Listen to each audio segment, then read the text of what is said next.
Nice. So we will start with our last talk before starting the exercise tutorials, which is from Anika Götz of our group, and she will talk more in detail about interactions in ALF. So, stage is yours. Okay, so thank you for the introduction. So I will continue with a talk in the series of basics, and I will talk about interactions. And just a minute ago, it was working. No, okay. So I will first start with showing you how the interactions are defined in the Hamiltonian, which basically is just a repetition of what Emily has already shown.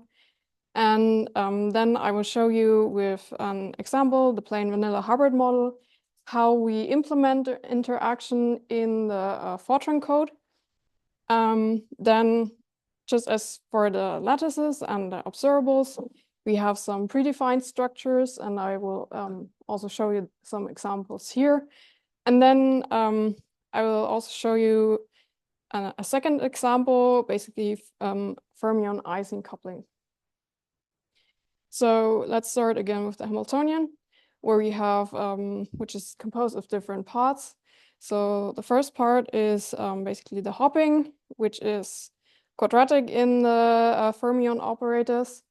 But there will be a separate talk about the hopping tomorrow. And then we have different types of interactions. So the first one is the HV.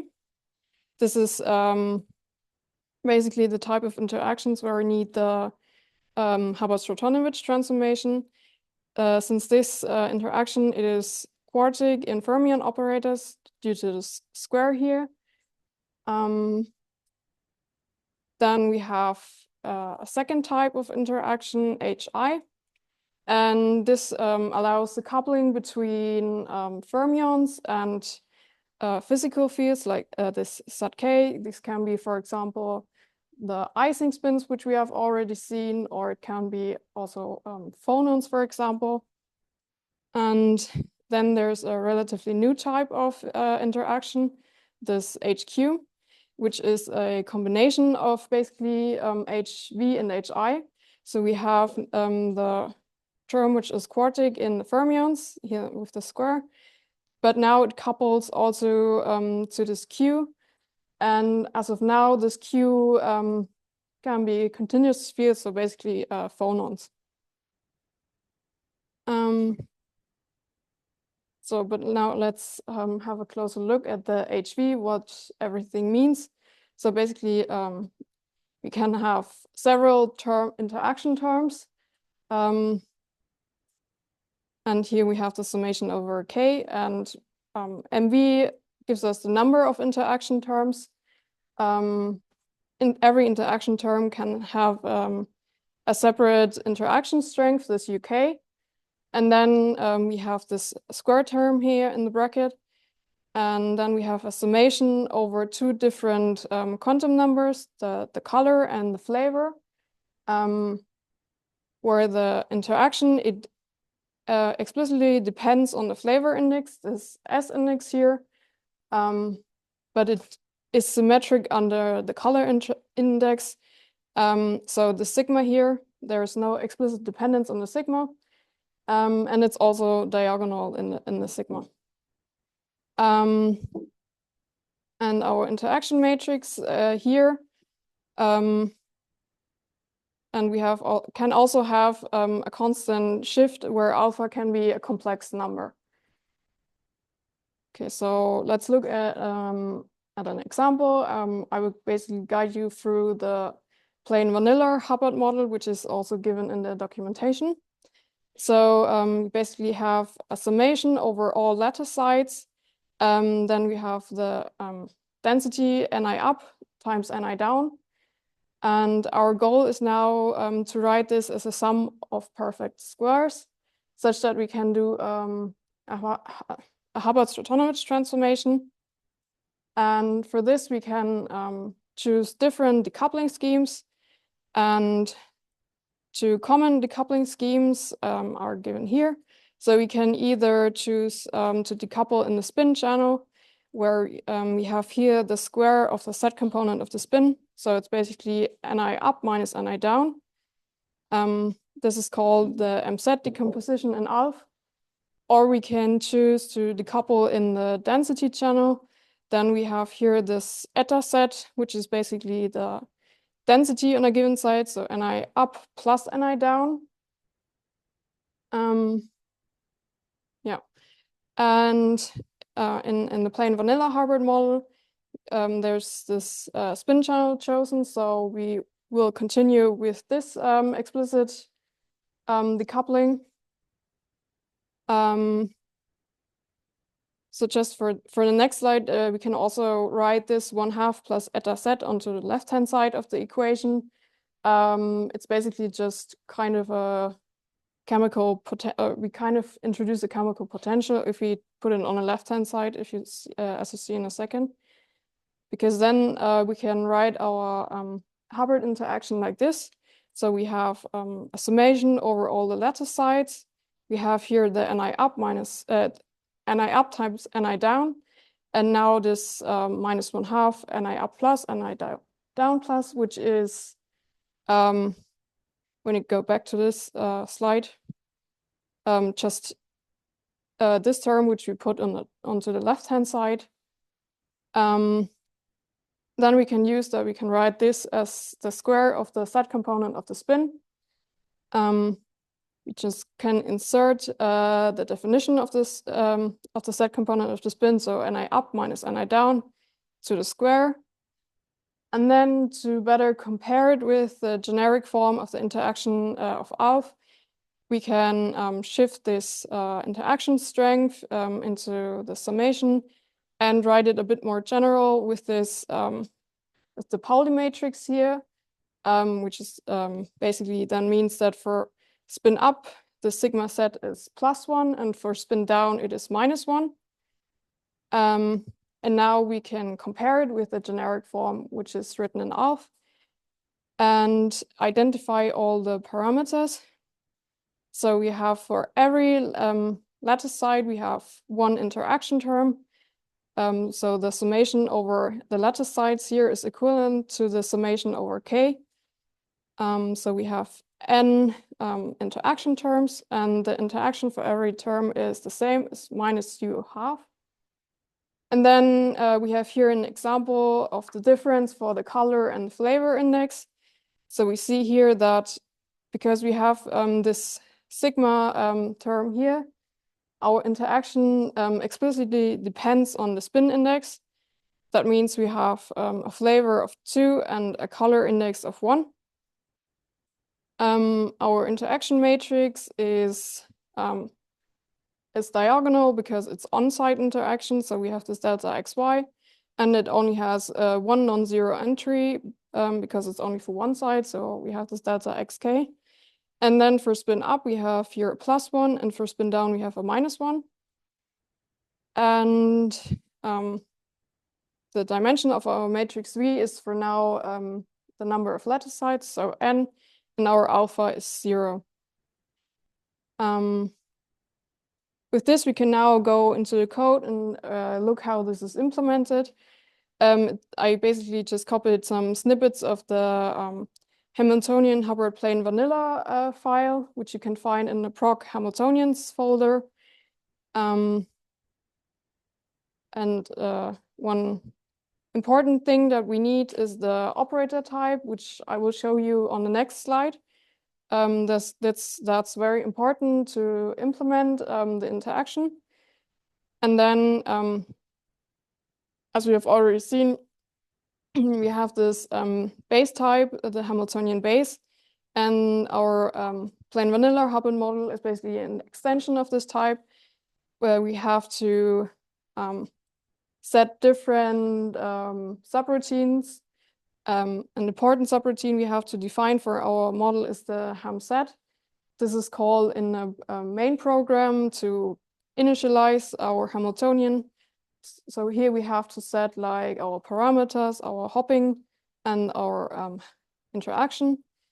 Normally in ALF we do that we within the subroutine Hamiltonian set, we call another subroutine Hamiltonian V, where we have already seen an example in the exercises by Jefferson. And then we have several variables that we need for the interaction, like, for example, our interaction strength, mu, the trotter step, delta tau, and the operator V, which will be the is of the type operator, and these are basically already in the Hamiltonian base file, and you need to define them in your Hamiltonian file. So let's look at the operator type. So if you what we have seen already is that in the partition function, we have terms that look like this. So there's exponentiated matrices where G is the coupling strength, phi is the auxiliary field, and V is our interaction.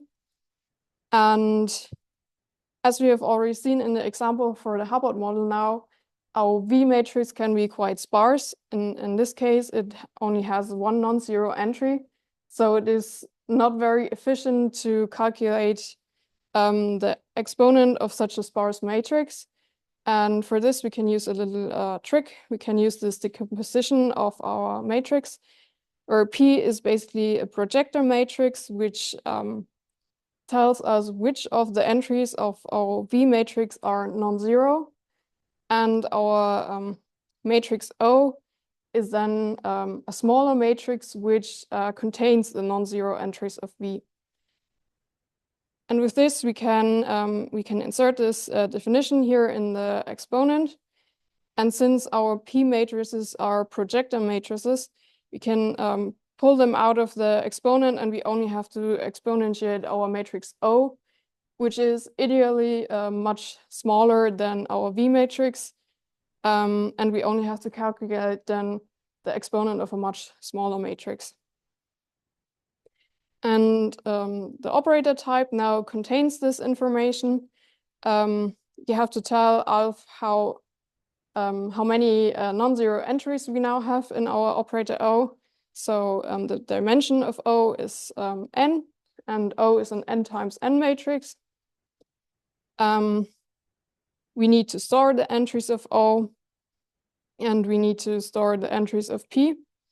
P is an n times n dim matrix, but we can store it as a vector because I think one column of P contains only one non-zero entry, so we can store it a bit more compact.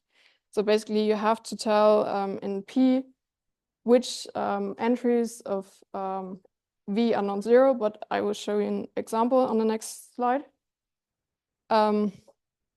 G is the coupling strength. Alpha is this constant shift that we have seen in the interaction. And then we need to tell also ALF what kind of auxiliary fields we have. These are those 4 types that Emily also already showed. So type 1 is the icing, where here phi is plus or minus 1. Type 2, we have the discrete Hubbard-Stratonovich transformation. Then phi is basically this eta of plus minus 1 or eta of plus minus 2. It can be a continuous field, for example, for a continuous Hubbard-Stratonovich transformation, or phonon fields. And type 4 is this combination of this relatively new operator, where you have a combination of the discrete Hubbard-Stratonovich transformation and the continuous field, which was this interaction for the spin pi or small. So then, sorry? Type 4. I'm just asking. Type 4, so the exponent has 2 different fields, a continuous and a... Yeah, that was this discussion that we had before. We have type 4 are for this interaction type, so you have the discrete Hubbard-Stratonovich transformation and the continuous fields for the Q, where they are stored in a real imaginary part. Thank you.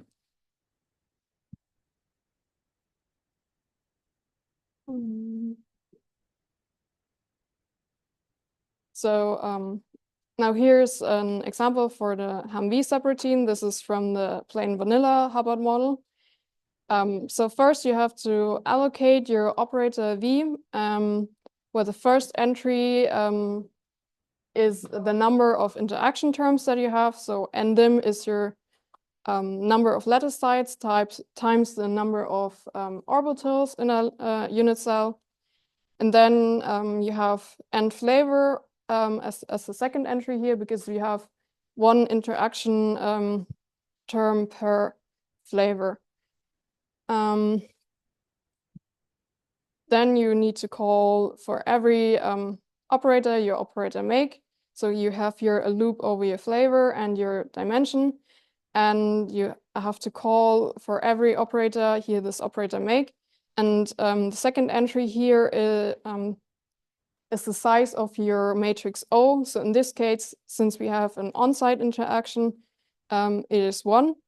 And this operator make, it basically, if you go back, it allocates the O matrix and the P matrix for you so that you don't have to do it. And as a next step now, you have to initialize basically everything. You again have a summation over your flavor and your dimension. Now you have an example here for the P and the O. So since in this case, our operator O is a 1x1 matrix, it has this entry 1 here. And our P matrix tells us which entry is non-zero. In this case, the lattice site I. Then we have our interaction strength, which is basically the square root of your trotter step delta tau times u half, where this square root basically comes from the definition of the Hubbard-Stratonovich transformation. And now we have also here the sign, which is +1 for spin up and -1 for spin down. So that's where the spin dependency comes in. And then we also need to tell it that's a type 2 operator, so a discrete Hubbard-Stratonovich field. As a last step, we also need to call the subroutine operator set for every operator. And this operator set does also some internal stuff like storing the eigenvalues of our operators and the transformation matrix. And for the discrete Hubbard-Stratonovich, it also stores, for example, the exponentiated matrix so that it doesn't calculate it every time, and it can access it from the storage if we need it. The same thing can be also done with a predefined interaction. There's exactly this predefined int umz, which is in the predefined int module in the proc folder, and it does exactly the same steps as I've shown you. You have to tell the subroutine your operator for the up and down spins, the lattice side, the trotter step, and the interaction strength. And then it does exactly the same steps. It calls the operator make for every operator. It stores the P vector, your O matrix, the interaction strength, the operator type, and then calls the operator set. And then what you only have to do in your Hamiltonian folder is Hamiltonian file is basically you need to import your predefined interaction module, and then you can you need to allocate your operator, and then you can for every operator just call this predefined interaction strength. And this basically does exactly the same thing as we have seen on the last slide, but you only have to do this part here. Then I want to show you some other predefined interactions that are defined in ALF. So this is what we have just seen. It's the set decomposition of the Hubbard interaction. Then there's also a predefined interaction for the SUN Hubbard, where we decouple via the density channel. And this interaction is now SUN symmetric. That's why it's called SUN. So the interaction does not depend explicitly on the spin index. Another type of interaction is the interaction of the TV model, where we have an interaction that couples different sites. So we have basically here the hopping operator between site I and j, and the hopping operator to the square now. Then, for example, we have also a fermion-Ising coupling, which is basically, again, just the hopping operator on two sides, I and j. And now it is coupled to an Ising spin. And here I want to also show you the example. So we have here now an interaction which is of the type HI. And we can do exactly the same. We can compare it with the generic form, which is given in ALF. We can identify our parameters. Now the summation over our bonds. So here B is a summation over the nearest neighboring bonds is equivalent to the summation over K. So we have now NB interaction terms where NB is the number of bonds.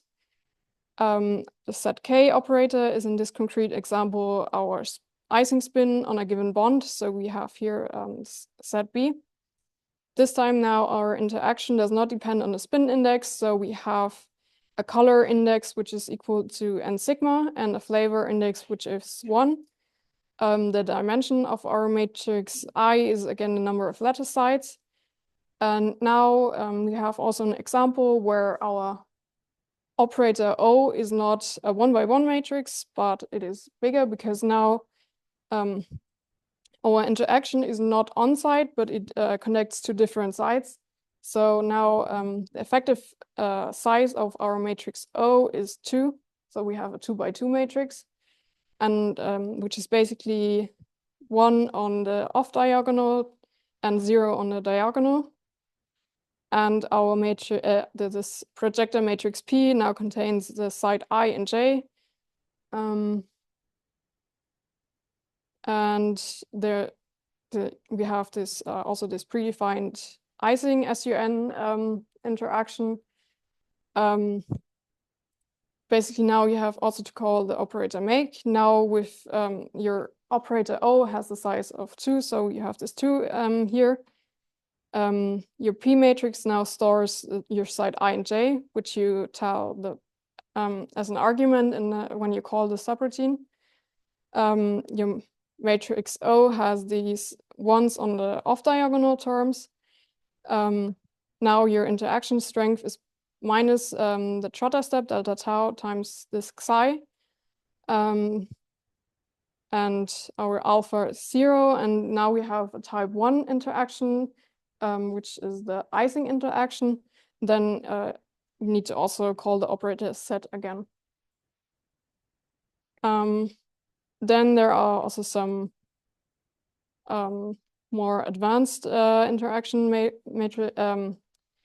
For example, the long-range Coulomb repulsion, which now connects your density on site I and your density on site nj. And your matrix V encodes the long-range interactions. And for example, you can also implement spin interaction, the JZ interaction, where you have the interaction of a spin on site I and site j. You can again write this as a sum of perfect square terms. So yeah, these are a few examples for the predefined interaction strengths. So that's it.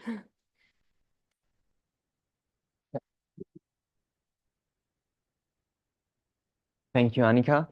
Are there questions?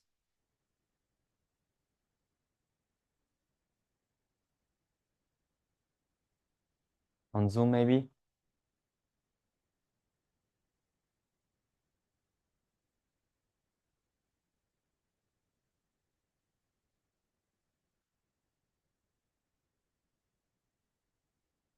Would it cause a problem if basically I use the long-range model and I just set all interactions which are basically I want to reproduce the Hubbard model but using the long-range Hamiltonian continuous field? Would that work, or would I have a problem in the way the algorithm works?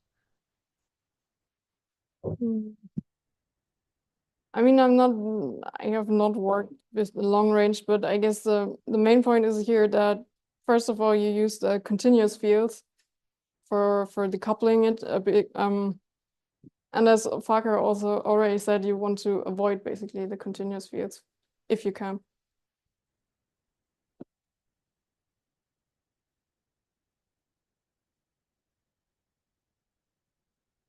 Yeah, you have the bottles. I don't want to. So for the Howard interaction, so is it important if we do it in the density decoupling or the MZ decoupling for attractive Howard model? I think if you I think one point is that if you look here at the decoupling, you have here the square root of your interaction strength. And then depending on the sign of your interaction, it can then cause a sign problem. And basically now this is the decoupling in the spin channel, and for the decoupling of in the density channel, you have here within the square root, I think also a negative sign, and then you have exactly that. Your sign is kind of interchanged, and then yeah. Maybe I can also comment on this. So if I'm not mistaken, then you should be able to run either decoupling channel for repulsive or attractive interactions. Yes, what Anika said was right, that depending on the sign of U, the square root will be real or imaginary. And they will be just opposite for the repulsive for the density channel, because I think there you have the same term but with a minus inside the square root. I don't think you will get a sign problem either way. What is more interesting is that when you have the repulsive interaction and you use the C decoupling, then the fields act like a random local, well, okay, it's not really random, but it's kind of random local magnetic field. And you have the low-lying spin degrees of freedom, so they can easily get trapped by the auxiliary field, and otherwise it will be hard to update the auxiliary field because you have the fermions or the effective spin trapped there. So I would expect longer or a less efficient update mechanism when I do the decoupling in the channel of low-lying excitations. In principle, both should work. In practice, you can try, and you can look, for example, at the particle number as an observable, which is there, and look at what is the error in the particle number for the attractive interaction, either in the density or the spin decoupling.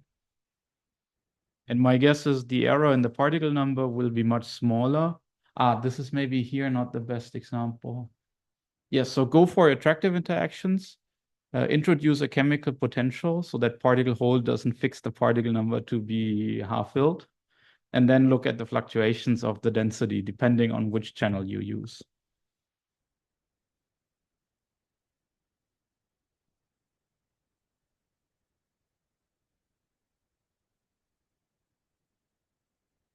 Okay, are there more questions? I thought you had a question because you raised your arm. Sorry.